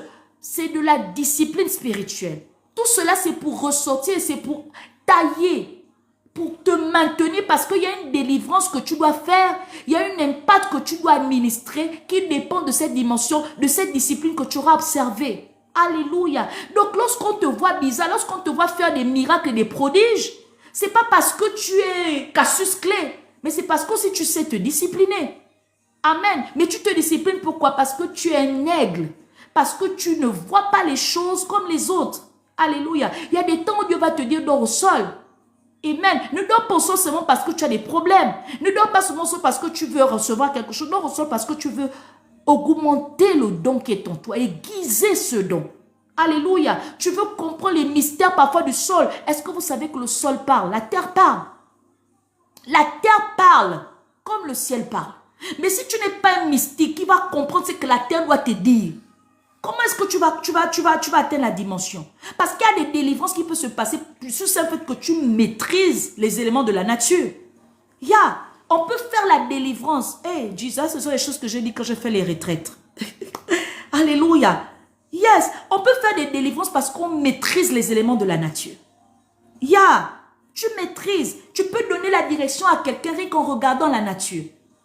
Rien qu'en regardant la nature. J'ai la grâce de le faire. Mais comment je suis arrivée à le faire? Parce que j'ai appris à travailler mon secret. Parce que j'ai appris à comprendre comment Aujourd'hui, les chrétiens prennent seulement le Saint-Esprit pour parler. Ce n'est pas mauvais. Ça édifie. Mais ce n'est pas tout pour devenir mystique. Ce n'est pas tout pour avoir la dimension spirituelle. Comment est-ce que tu es fils de Dieu? Avec le titre que tu as, mais tu n'arrives pas à guérir un aveugle. Tu n'arrives pas à délivrer, à faire féconder une stérile. Mais tu es fils de Dieu. Pourquoi? Parfois, c'est la baisse de ta spiritualité qui t'empêche d'opérer des miracles et des prodiges. Alléluia. Ce n'est pas parce que Dieu t'a dit ceux qui auront cru en mon nom chasseront les démons et les sorciers que tu penses que c'est facile. Mais il y a un prix. Il y a le prix. Ils ont pu seulement le faire après avoir connu le baptême de l'esprit. Donc, le mystère, pourquoi Pierre n'a pas commencé à pêcher les hommes pendant que Jésus était là, pendant qu'il était déjà baptisé d'eau? C'est pas possible. Alléluia.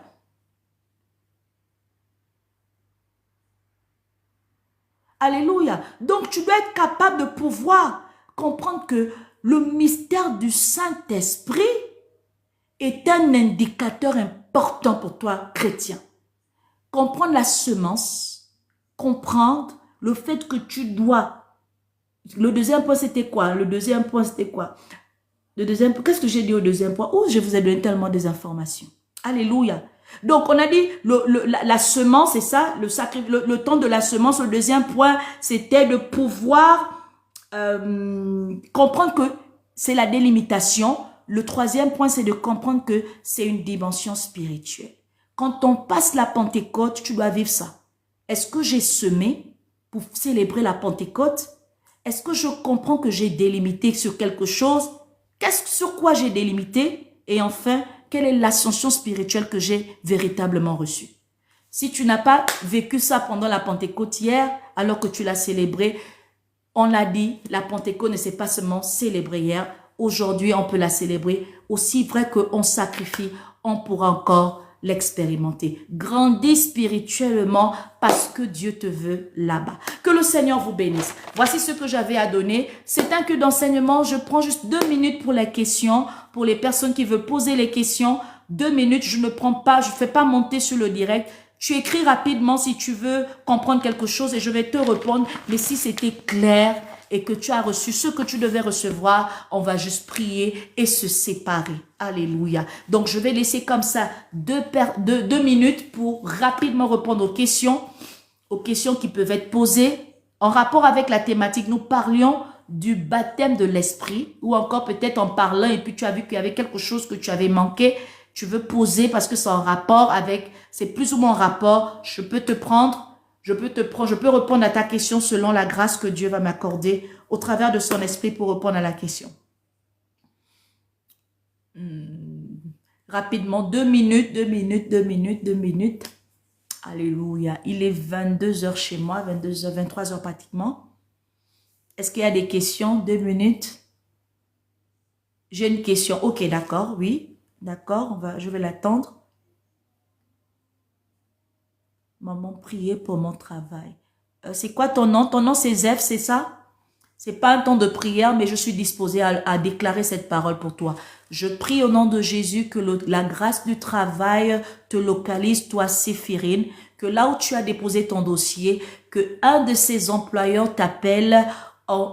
Je compte 1, 2, 3, 4, d'ici 7 semaines, que tu reçoives un appel de tes employeurs au nom de Jésus.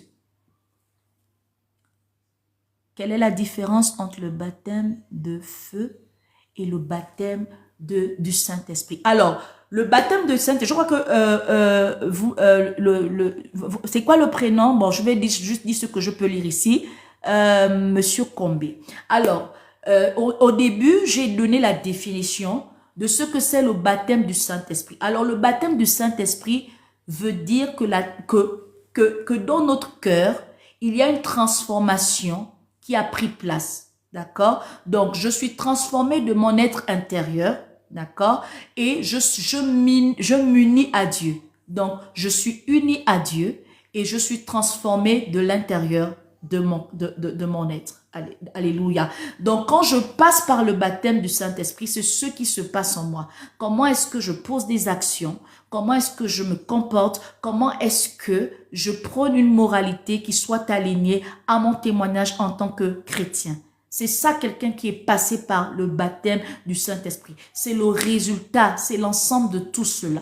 Mais maintenant, quand on parle du baptême de feu, le baptême de feu, c'est une épreuve, c'est une saison, c'est une saison où on expérimente la séparation, on expérimente l'amélioration, on expérimente justement cette transformation qui prend effet dans notre vie parce que Dieu veut extraire de nous le meilleur et nous séparer du mal. Donc le feu vient consumer, le feu vient nous purifier, d'accord? Le feu vient permettre à ce que cette œuvre soit accomplie en nous. Le feu vient nous illuminer pour que nous ne soyons plus dans les ténèbres, mais que par la révélation de Dieu, nous soyons capables de nous aligner dans sa volonté parfaite et que nous soyons toujours compréhensifs parce que nous avons la capacité d'avoir cette révélation en nous. Donc on ne va pas prendre des décisions sous le coup de tête, on ne va pas marcher comme on le veut parce que dorénavant, on est éclairé sous ce fait que le feu aura extrait ce qui pouvait être un voile pour nous et nous empêcher de regarder à Dieu. Est-ce que tu vois un peu? Ça va également, le feu nous permet également d'avoir le zèle et la passion pour que nous soyons déterminés, pour que nous soyons courageux, pour que nous ayons de la disposition afin de suivre Dieu, que ce soit dans les bons comme dans les mauvais moments. Donc, il y a une nuance qui existe parce que le feu, c'est un attribut, c'est un élément qui compose la personne du Saint-Esprit. C'est un comportement de lui. D'accord? Le Saint-Esprit est doux, c'est vrai, mais le Saint-Esprit aussi est recadreur. C'est-à-dire qu'il vient, il vient véritablement nous dire là où il faut marcher, là où il ne faut pas marcher, comment est-ce qu'on doit fonctionner, etc., etc.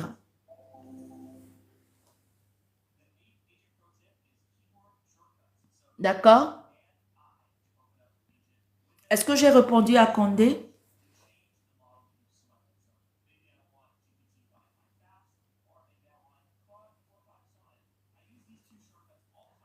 On dit qu'il faut éprouver l'esprit. Vous avez répondu à mes attentes. Vous êtes suivable. Ok, ok.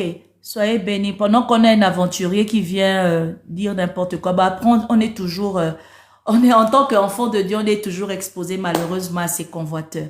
Alléluia. Heureusement qu'on sait qui on sert. Amen. Heureusement que je sais qui m'a appelé. Je sais pourquoi je sers ce Dieu. Et je sais comment. Il n'est pas un mythe pour moi, il est une réalité. Alléluia. Donc, je crois que j'ai répondu aux questions. On va prier. On va prier. On va prier. Que le Seigneur vous bénisse. Oui, la sanctification, beaucoup de personnes ont limité la sanctification à la sexualité. La sanctification, ce n'est pas la sexualité seulement. La sanctification, c'est déjà la capacité de se discipliner et d'être obéissant à Dieu dans le moindre détail. Parfois, tu es là, tu es chaste, mais tu n'es pas dans la sanctification parce que tu passes ton temps à désobéir aux instructions de Dieu. D'accord? Donc, c'est une disposition complète que tu as parce que le Seigneur te sépare de tout ce qui peut te profaner. Le porc ne profane pas certaines personnes, mais toi, ça te profane à cause de l'appel que tu as. Donc, si tu continues à manger le porc, d'accord, tu n'es pas en phase avec Dieu, donc tu n'es pas sanctifié. Parce que ton appel te demande de ne pas manger le porc. Est-ce que tu vois? Ou encore ton appel t'interdit de manger le poisson. Mais il faut avoir une discipline et une rigueur pour atteindre cette dimension de sanctification. Donc, la sanctification n'est pas que sexuelle. La sanctification est dans une mesure où tu peux comprendre là où Dieu t'emmène, là où Dieu te conduit et ce que Dieu te demande de faire. Donc, beaucoup sont chastes, beaucoup pardonnent, mais ils ne sont pas sanctifiés parce qu'il y a beaucoup de désobéissances qui sont dans leur casier judiciaire céleste. Donc, il faut véritablement être sensible pour être dans cette dimension de sanctification. Alléluia. Et il n'y a que dans le secret qu'on peut comprendre là où Dieu nous attend. Si tu es tous les jours en public et sur le marché, tu ne vas jamais écouter la voix de Dieu. C'est dans le silence, c'est dans le retrait qu'on écoute au mieux Dieu. Donc apprenons à chérir, oui, on peut être chaste et rancunier, oui. Apprenons à chérir le secret pour mieux écouter la voix de Dieu. D'accord? Apprenons à nous retirer pour mieux écouter la voix de Dieu. Parce qu'en nous retirant, il va déteindre sur nous et nous aurons la meilleure manière de fonctionner avec lui. Oui, oui. Exactement. Exactement. Donc la sanctification, vous voyez qu'il y a beaucoup de personnes qui contribuent, qui disent, il y a un là, Élie, qui dit la sanctification, c'est aussi un habit qui te permettrait d'avoir accès aux noces. Exactement. Donc c'est sûr, il faut avoir un secret très aguerri pour comprendre comment est-ce qu'on doit se mettre à part pour Dieu. D'accord? Il faut avoir vraiment, il faut être très... Mais aujourd'hui, on a beaucoup de chrétiens qui sont sur la visibilité que dans le secret. Ils veulent avoir beaucoup de vues, ils veulent avoir beaucoup... Vraiment, on se donne tellement de mal pour être vu des hommes que d'être connu de Dieu.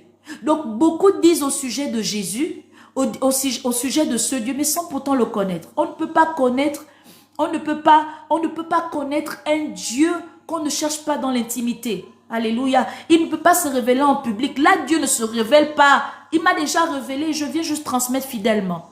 Alléluia. Donc, on connaît Dieu dans notre secret. C'est là-bas on se dénude. C'est là-bas on s'expose. Seigneur, j'ai encore cette faiblesse. Comment est-ce que je la fixe? Seigneur, j'ai encore du mal avec ça. Comment est-ce que je dois me comporter? Seigneur, dans cette saison, c'est là-bas on se découvre avec Dieu. Et on s'améliore. Voilà, exactement. Voilà. Donc, il nous convainc par l'esprit. Il nous convainc par l'esprit du péché et de la justice. D'accord? Et du jugement.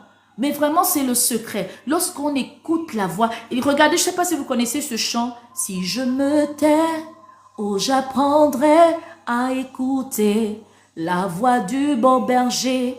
Quand je t'ouvre mon cœur, je te vois, ô Seigneur. Donc, si tu commences par te taire, qui est le silence, qui est le retrait, tu vas mieux écouter Dieu.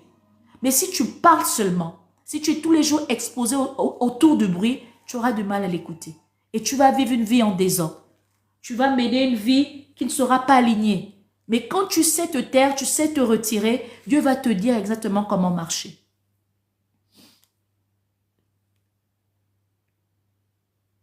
Soyez bénis. Je crois que j'ai répondu à tout le monde. J'ai répondu à tout le monde. Je répondis à tout le monde, soyez bénis, c'est un privilège de vous avoir sur mon live.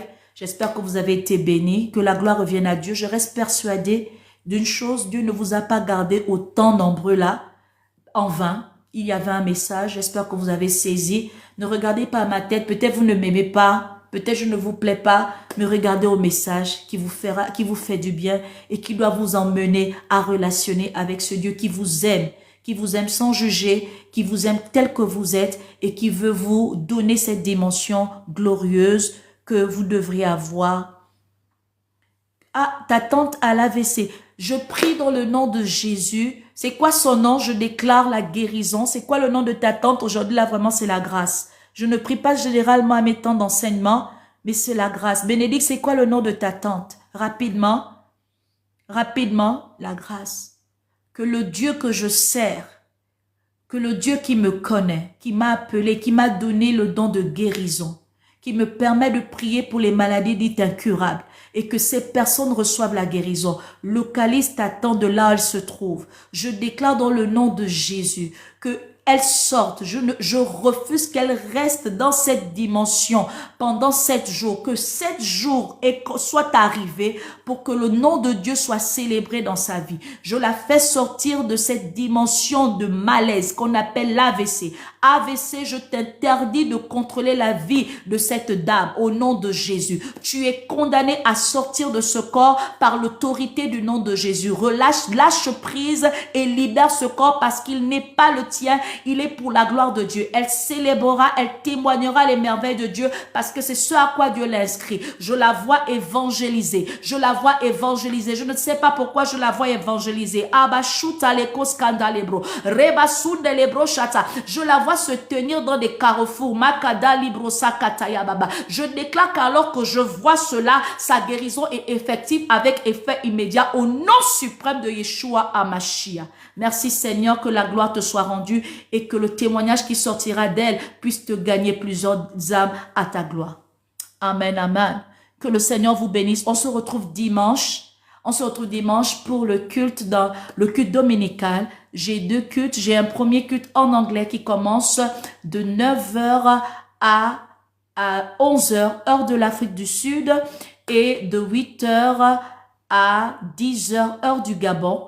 Ou encore celui en français qui commence de 11h et qui se termine à 13h30 pour l'Afrique du Sud. Et quand on est au Gabon, il commence de 10h pile et se termine à 12h30 par la grâce de Dieu. J'espère vous revoir très bientôt.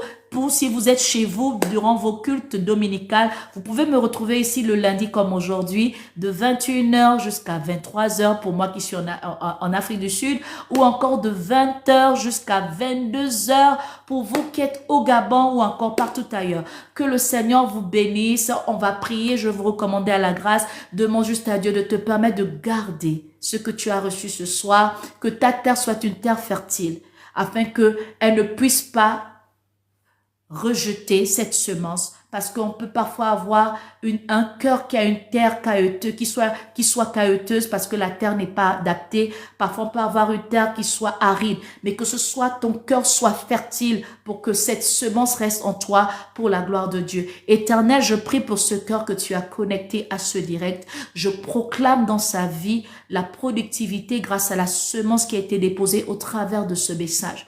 Merci Seigneur parce que tu fais du bien à cette âme. Tu lui permets d'expérimenter quelque chose d'amélioré avec toi afin qu'elle puisse avoir une foi encouragée, qu'elle puisse avoir un zèle amélioré, qu'elle puisse avoir un témoignage puissant et qu'elle ne puisse pas manquer son appel et surtout l'enlèvement. Je te bénis mon Dieu, mon roi, pour ces temps merveilleux, pour tout ce que tu nous as révélé à cause de ton nom, afin que nous soyons gardés en toi et que nous ne perdons jamais notre foi. Béni sois-tu, toi qui nous aimes et qui nous parles au travers de ta parole. Merci Seigneur parce que nous avons été édifiés, nous avons été nourris, nous avons été bénis, nous avons été impactés, nous avons été restaurés, nous avons été encouragés, nous avons été fortifiés, nous avons excellé, nous le déclarons au nom de Jésus. Maintenant que nous nous séparons parce que nous devons vaquer à nos différentes occupations, je te prie de rester avec chacun de nous. Seigneur, tu connais nos besoins quotidiens, tu connais les réalités de nos maisons, les réalités de nos familles. Père de gloire, prends soin de nous,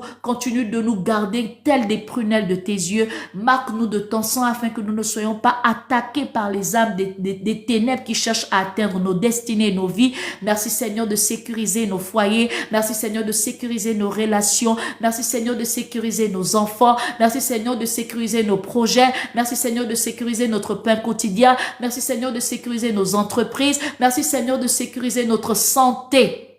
Merci Seigneur de sécuriser notre cœur.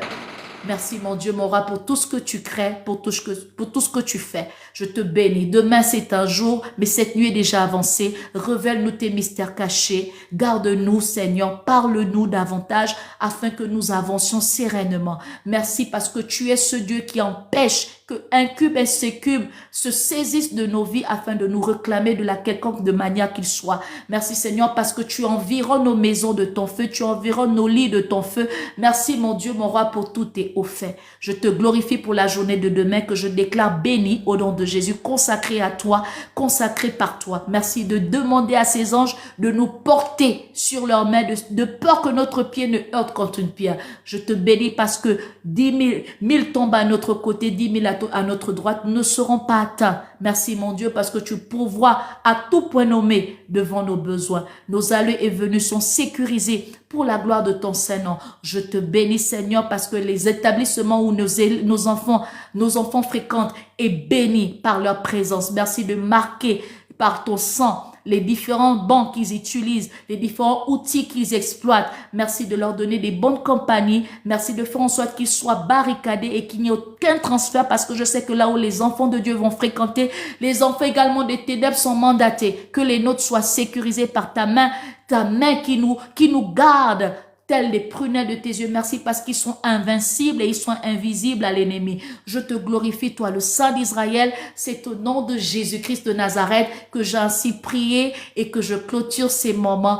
Amen, amen, amen. Soyez bénis dans le précieux nom de Jésus-Christ de Nazareth. On se dit à dimanche et à lundi pour certains. Shalom.